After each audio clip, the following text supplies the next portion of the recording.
بسم اللہ الرحمن الرحیم۔ السلام علیکم۔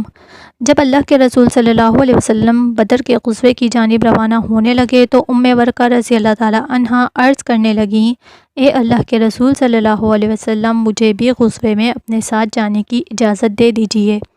میں وہاں زخمیوں کی مرہم پٹی کروں گی، ہو سکتا ہے اللہ تعالی مجھے بھی شہادت عطا فرما دیں۔ آپ صلی اللہ علیہ وسلم نے فرمایا، اپنے گھر میں ہی رہ، اللہ تجھے شہادت عطا فرمائیں گے۔ آپ صلی اللہ علیہ وسلم کے اس فرمان کے بعد ورقہ لوگوں میں شہیدہ یعنی شہید خاتون مشہور ہو گئیں۔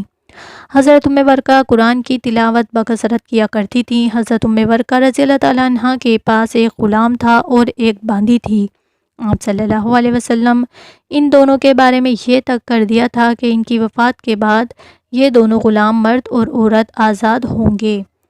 ایسے ہوا کہ حضرت عمر فاروق رضی اللہ تعالیٰ عنہ کا دور خلافت تھا کہ ان دونوں مذکورہ مرد اور عورت نے رات کے وقت حضرت ورقہ رضی اللہ تعالیٰ عنہ کے منہ میں کپڑا ٹھونس دیا اور شہید کر دیا اور خود راتوں رات وہاں سے چلے گئے۔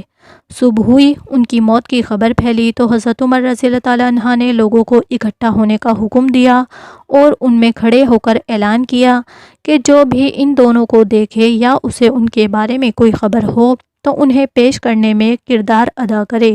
چنانچہ یہ دونوں گرفتار ہوئے۔ حضرت عمر فاروق اعظم رضی اللہ تعالیٰ عنہ نے دونوں کو سولی پر لٹکانے کا حکم دیا۔ چنانچہ مدینہ میں سولی پر لٹکانے کا آغاز ان دو قاتلوں سے ہوا۔ میری بہنوں، حضرت ورقہ کو اللہ تعالیٰ نے عزت و شرف اور شہادت و کرامات سے نوازا، اس لیے کہ شہادت ان کی دلی آرزو اور خواہش تھی۔ اللہ کے رسول صلی اللہ علیہ وسلم کی پیشگوئی بھی پوری ہو گئی کہ شہادت ملے گی، اور صحابہ کو اللہ کے رسول صلی اللہ علیہ وسلم کی ہر بات پر اس قدر پختہ یقین تھا کہ انہوں نے زندگی ہی میں ورقہ رضی اللہ تعالیٰ عنہ کو شہید خاتون کہنا شروع کر دیا تھا، اس لیے کہ جب اللہ کے رسول صلی اللہ علیہ وسلم نے فرما دیا تو اب سوال ہی پیدا نہیں ہو سکتا کہ ورقہ کو شہادت کی موت نہ ملے۔ اس سے یہ بھی معلوم ہوا کہ جو لوگ اپنے گھروں میں اپنے غلاموں، ملازموں اور ڈرائیوروں وغیرہ کے ہاتھوں قتل ہو جاتے ہیں وہ رب کے راستے میں شہید ہیں، اگر ان کی تمنا شہادت کی اور ایمان پختہ ہو۔